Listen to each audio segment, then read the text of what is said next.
अस्सलाम वालेकुम, आदाब। मैं हूं खलील फरहाद। वर्ल्ड न्यूज की शुरुआत करते हैं हेडलाइंस के साथ। इसराइल पर हिजबुल्लाह के हमलों का सिलसिला जारी। अब तेल अवीव में इस्राएली आर्मी के हेडक्वार्टर को बनाया गया निशाना। हिजबुल्लाह के खुदकुश ड्रोन के हमले में 2, जबकि लेबनान में झड़पों के दौरान 6 इस्राएली फौजी हलाक। जंगी जुनून में मुब्तला इस्राएली हुकूमत से यहूदी शहरी हो रहे हैं बेजार। इसराइल छोड़कर जाने वाले यहूदी शहरियों की तादाद में हो रहा है रिकॉर्ड इजाफा। हौसियों की जानिब से अमेरिकी जहाजों को निशाना बनाने के बाद अमेरिका ने की कार्रवाई। यमन में हौसियों के ठिकानों को बनाया निशाना। बड़े पैमाने पर हौसियों के असलह बारूद को तबाह करने का किया दावा।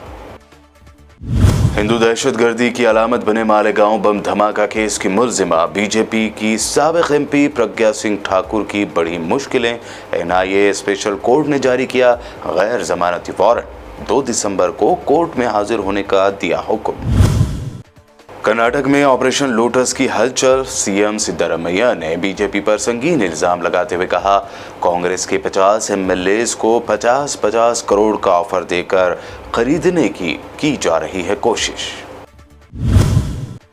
और औरंगाबाद में मजलिस इत्तेहादुल मुस्लिमीन के उम्मीदवारों को मिल रही है भरपूर अवामी हिमायत। असदुद्दीन ओवैसी को पुलिस ने जब थमाया नोटिस, तो भरे मजमुए में नोटिस को लेकर सदर मजलिस ने किया खूब तंज। ये हेडलाइंस बढ़ते हैं खबरों की तफसील की जानिब। हिजबुल्लाह ने दावा किया है कि उसने तेल अवीव में इस्राएली फौज के हेडक्वार्टर्स पर हमला किया है। लेबनानी तंजीम के मुताबिक फौजी हेडक्वार्टर्स पर खुदकुश ड्रोन तैयारों से हमला किया गया। इस्राएली फौजी हुकाम की जानिब से अभी तक इस हमले की तस्दीक नहीं की गई है। दूसरी जानिब साउथ लेबनान में हिजबुल्लाह से झड़पों में 6 इस्राएली फौजी मजीद हलाक हो गए हैं। इसराइल ने जवाब में बैरूत के जुनूबी नवाह में 4 फिजाई हमले किए। सियोनी फौज के लेबनान सीरिया सरहदी इलाके में भी हमले जारी हैं।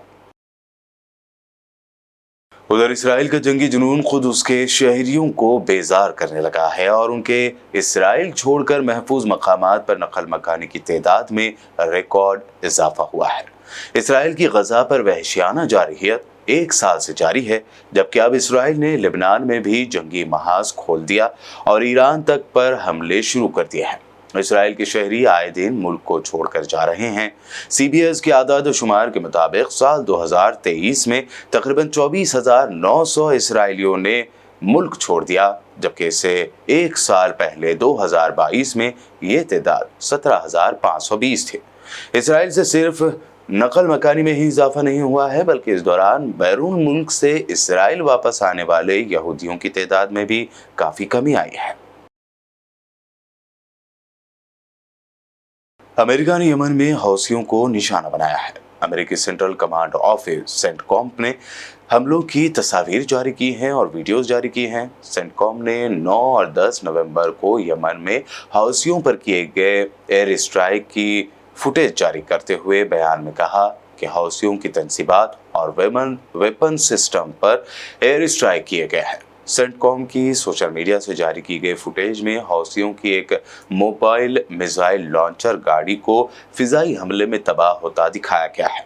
इससे पहले हौसियों ने समंदर में अमेरिकी जहाजों को निशाना बनाने का दावा किया था।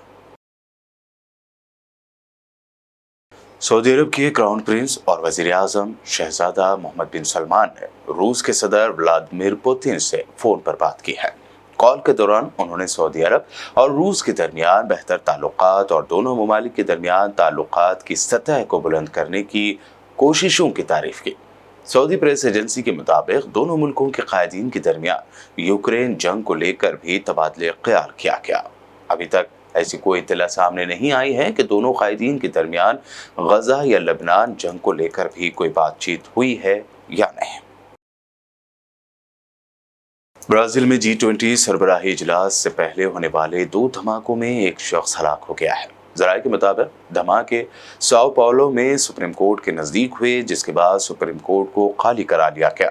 पहला धमाका सुप्रीम कोर्ट के करीब एक कार पार्क में हुआ। अदालत ने एक बयान में तस्दीक की कि जजों ने धमाकों से पहले मुकम्मल इजलास कर लिया था, उन्हें फौरी और महफूज तरीके से बाहर निकाल लिया गया था। वफाकी पुलिस ने वस्ती ब्राजीलिया में होने वाले धमाकों की तहकीकात के लिए एक बम स्क्वाड तैनात कर दिया है। नौमुंतखब अमेरिकी सदर डोनाल्ड ट्रंप ने आज व्हाइट हाउस में मौजूदा अमेरिकी सदर जो बाइडेन से मुलाकात की। सराय के मुताबिक सदारती इलेक्शन के बाद दोनों सियासी हरीफों के दरमियान होने वाली ये मुलाकात इंतखाबी मुहिम के दौरान एक दूसरे के हवाले से दिए गए बयानात से बिल्कुल मुख्तलिफ रहे। दोनों इंतहाई खुशगवार मूड में नजर आए। अमेरिकी रिवायत के मुताबिक सदारती इलेक्शन के बाद अमेरिकी सदर नौमुंतखब अमेरिकी सदर को व्हाइट हाउस में मदऊ करता है। ताहम 2020 के इलेक्शन में शिकस्त के बाद ट्रंप ने जो बाइडेन को व्हाइट हाउस में दावत नहीं दी थी। डोनाल्ड ट्रंप 20 जनवरी 2025 को अमेरिकी सदर की हैसियत से अब हलफ उठाएंगे। Smooth transition. Do everything we can to make sure you're accommodated, what you need. And we're going to get a chance to talk about some of that today. So Good. Welcome. Welcome back. And the former president, Thank you. Donald, congratulations. Thank you. And looking forward to having a, like we said, smooth transition. Do everything we can to make sure you're accommodated, what you need. And we're going to get a chance to talk about some of that today. So Good. Welcome. Thank Welcome you back. very much. And thank you very much. And politics is tough, and it's many cases not a very nice world, but it is a nice world today, and I appreciate it very much. A transition that's so smooth, it'll be as smooth as it can get, and I very much appreciate it. Thank you. You're welcome. Thank you all. इस दरमियान America के नए सदर बने Donald Trump ने अपनी सदारती मुहिम में अहम रोल अदा करने वाले दुनिया के सबसे अमीर तरीन शख्स एलोन मस्क को अहम जिम्मेदारी सौंप दी है। उन्हें और रामास्वामी को डिपार्टमेंट ऑफ गवर्नमेंट इफिशिएंसी यानी डॉज का चीफ बनाया गया है। ट्रंप ने सोशल मीडिया पर लिखा कि एलोन मस्क और रामास्वामी हुकूमती ब्यूरोक्रेसी की इजारादारी खत्म करने, फजूल अखराजात को खत्म करने और वफाकी एजेंसियों की साख्त को दोबारा बनाने के लिए काम करेंगे। मीडिया रिपोर्ट्स के मुताबिक अपने नाम के बावजूद डॉग कोई सरकारी एजेंसी नहीं है और ये हुकूमत से बाहर रहते हुए ट्रंप इंतजामिया को मशवरे और मदद फराहम करेगी। यानी एलोन मस्क और बायोटेक एंटरप्रेन्योर रामास्वामी दोनों इस ओहदे पर रहते हुए प्राइवेट सेक्टर के लिए काम कर सकेंगे। वर्ल्ड न्यूज में खबरें अभी और भी हैं, फिलहाल रुकते हैं एक छोटे से ब्रेक के लिए।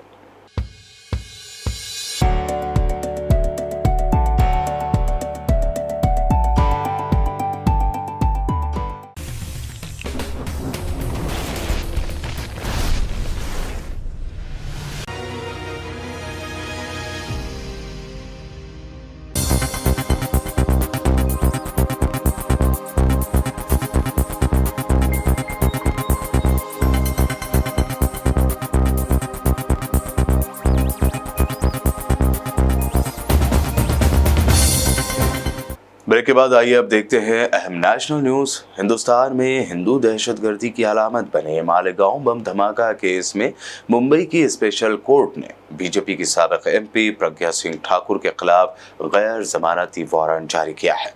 कल बुध को 2008 के मालेगांव धमाका केस में प्रज्ञा ठाकुर के अदालत में पेश न होने की वजह से उनके खिलाफ ये गैर जमानती वारंट जारी किया गया है।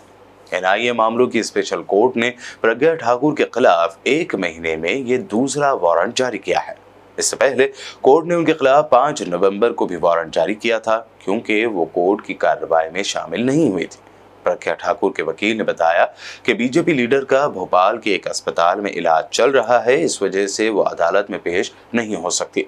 इसके बाद अदालत ने प्रज्ञा के खिलाफ कार्रवाई का हुक्म देते हुए गैर जमानती वारंट जारी किया। साथ ही प्रज्ञा को अगले महीने दिसंबर की 2 तारीख को अदालत में हाजिर होने का हुक्म भी दिया है। कर्नाटक में फिर एक मर्तबा ऑपरेशन लोटस की हलचल होने लगी है। सीएम सिद्धारमैया ने बीजेपी पर संगीन इल्जाम लगाते हुए कहा कि कांग्रेस के 50 एमएलएस को 50-50 करोड़ का ऑफर देकर उन्हें खरीदने की कोशिश की गई। उन्होंने कहा कि आज तक बीजेपी कभी भी अपने दम पर रियासत में हुकूमत नहीं बना पाई। ऑपरेशन लोटस के जरिए ही उसने इख्तियार पर कब्जा जमाया है। कर्नाटक के सीएम सिद्धारमैया ने इल्जाम लगाते हुए कहा कि इस मर्तबा उन्होंने कांग्रेस के 50 एमएलएस को 50-50 करोड़ रुपए का ऑफर देकर खरीदने की कोशिश की। ये पैसा कहां से आता है? क्या येडियुरप्पा, मुंबई, आर अशोक ने ये पैसा छापा है या ये वो पैसा है जिसे रियासत से लूटा गया है?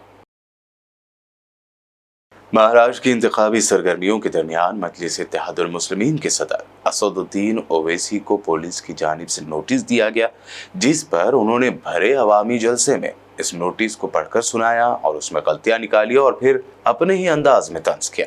इस दौरान उनकी जानिब से तंजिया तौर पर कहे गए अभी 15 मिनट बाकी है पर भी खूब शोर हुआ। अभी आप देखें कि डाइस के ऊपर हम बैठे हुए थे, मंच के ऊपर, तो मेरे को आके कोई एक कागज दिए, देखिए आप लोग क्या था बोलता हूं मैं आपको, सुनो, बहुत मजे का है, बहुत मजे का है। मेरे को jail road police station commissionerate Solapur से हमारे सीनियर पुलिस इंस्पेक्टर साहब ने सेक्शन 168 BNSS की नोटिस दिए, मेरे को लव लेटर दिए, हमारे ससुरे की तरफ से आई नोटिस। दामाद से बहुत मोहब्बत करते हैं ना इन, और हम इनके भाईजान हैं,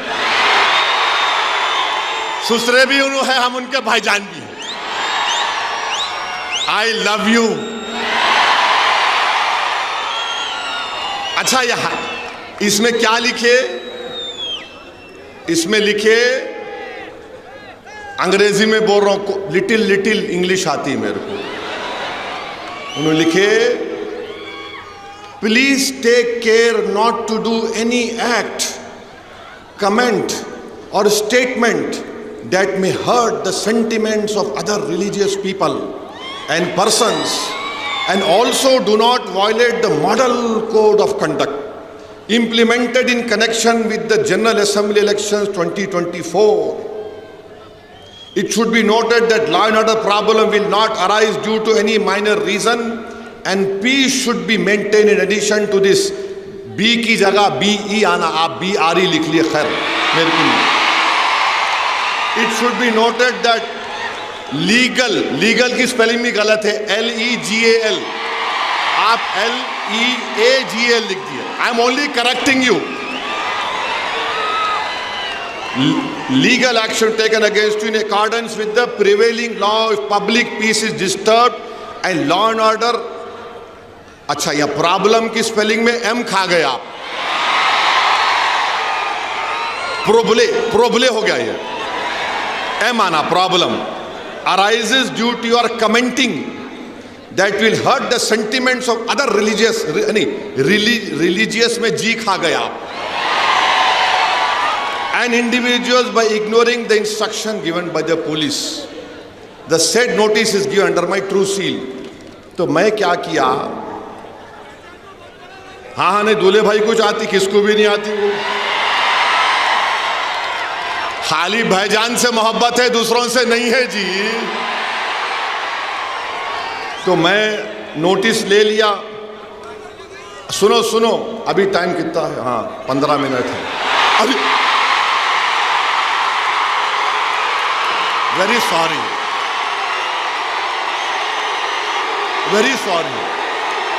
9:45, देखो 9:45, अरे तो मैंने लिखा नोटिस में, सुनो आप मीडिया वालों, 9:45 घड़ी चेक कर लो तुम्हारी भी। तो मैंने नोटिस में लिखा, फारूक सही बोल रहा ना, कुछ ऊपर नीचे तो नहीं हो रहा ना? यू आर हैप्पी, सेटिस्फाइड, माशाल्लाह। शिवसेना यूबीटी चीफ उद्धव ठाकरे ने महाराष्ट्र इलेक्शन के बाद बीजेपी को साथ लेकर चलने या बीजेपी के साथ जाने पर अपना मौक़िफ़ रखा है। उन्होंने कहा कि वो किसी भी सूरत में बीजेपी के साथ नहीं जाएंगे। उद्धव ठाकरे ने एक न्यूज चैनल से बात करते हुए कहा कि बीजेपी के साथ जाने का सवाल ही नहीं है, मैं उनके साथ क्यों जाऊंगा। उन्होंने मेरी पार्टी तोड़ी, मेरी पार्टी को खत्म करने की कोशिश की, मेरी फैमिली को बदनाम कर रहे हैं, मेरे बेटे को बदनाम कर रहे हैं, मुझे नकली औलाद कहा। तो क्या ये नकली औलाद के साथ मोदी जी हाथ मिलाएंगे? इन लोगों ने मेरी माँ और वालिद की तौहीन की है। उद्धव ठाकरे ने तंज करते हुए कहा कि खैर, मैं मोदी जी की बातों पर कुछ बात नहीं करता, क्योंकि उनको तो भगवान ने भेजा है, वो बायोलॉजिकल है ही नहीं। इस दौरान उन्होंने बीजेपी पर कुर्सी का जिहाद जैसे लफ्ज का इस्तेमाल करते हुए तनकीद भी की। उद्धव ठाकरे ने कहा कि बीजेपी वाले खुद सरकार में रहने का जिहाद करते हैं, वो जो करते हैं वो पावर जिहाद है, कुर्सी जिहाद है। महाराष्ट्र में एक जलसे-आम से खिताब करते हुए कांग्रेस कायद राहुल गांधी ने कहा कि नरेंद्र मोदी कहते हैं आइन काली है, खोखला है। मोदी जी, ये आइन खोखला नहीं है, इसमें बिरसा मुंडा जी, गांधी जी, फुले जी, गौतम बुद्ध जी की सोच है। आज हमने इनके सामने, बिरसा मुंडा जी के सामने हाथ जोड़े, मत्था टेका। मैं आपसे पूछना चाहता हूं, क्या बिरसा मुंडा जी की सोच इसमें नहीं है?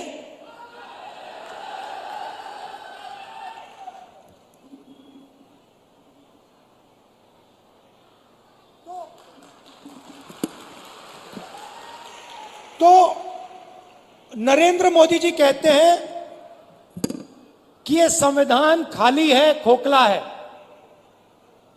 इसमें कुछ नहीं है। मैं नरेंद्र मोदी जी को समझाना चाहता हूं, और प्रधानमंत्री जी आप अच्छी तरह सुनिए, क्योंकि आप देश के प्रधानमंत्री हैं। नरेंद्र मोदी जी, यह संविधान खोखला नहीं है। इस संविधान में हजारों साल की सोच, बिरसा मुंडा जी की सोच, बुद्ध भगवान की सोच, फूले जी की सोच, अंबेडकर जी की सोच, गांधी जी की सोच सब भरी हुई है। यह हिंदुस्तान, नरेंद्र मोदी जी, ये खोखला नहीं है। इसके अंदर हिंदुस्तान का ज्ञान, हिंदुस्तान की आत्मा है।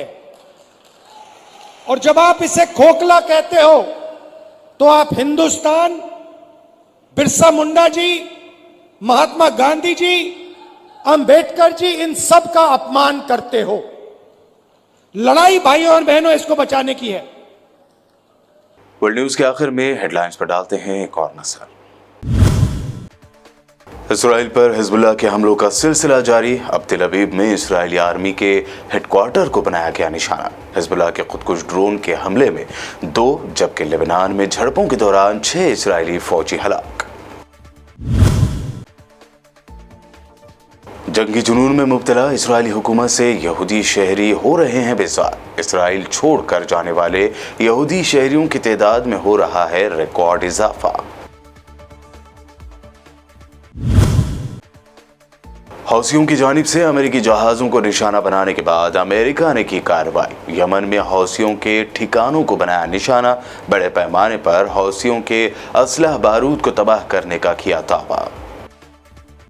हिंदू दहशतगर्दी की अलामत बने मालेगांव बम धमाका केस की मुल्जिमा बीजेपी की साबिक एमपी प्रज्ञा सिंह ठाकुर की बड़ी मुश्किलें। NIA स्पेशल कोर्ट ने जारी किया गैर जमानती वारंट। 2 दिसंबर को कोर्ट में हाजिर होने का दिया हुक्म। कर्नाटक में ऑपरेशन लोटस की हलचल। सीएम सिद्धरामैया ने बीजेपी पर संगीन इल्जाम लगाते हुए कहा कांग्रेस के 50 MLAs को 50-50 करोड़ का ऑफर देकर खरीदने की जा रही है कोशिश। और औरंगाबाद में मजलिस इत्तेहादुल मुस्लिमीन के उम्मीदवारों को मिल रही है भरपूर अवामी हिमायत। असदुद्दीन ओवैसी को पुलिस ने जब थमाया नोटिस, तो भरे मजमुए में नोटिस को लेकर सदर मजलिस ने किया खूब तंज। वर्ल्ड न्यूज में अभी आपने देखी अब तक के अहम नेशनल व इंटरनेशनल न्यूज। अब तमाम से अपील, हमारे नए चैनल BBN न्यूज डिजिटल को भी सब्सक्राइब जरूर करें। देखते रहिए BBN चैनल।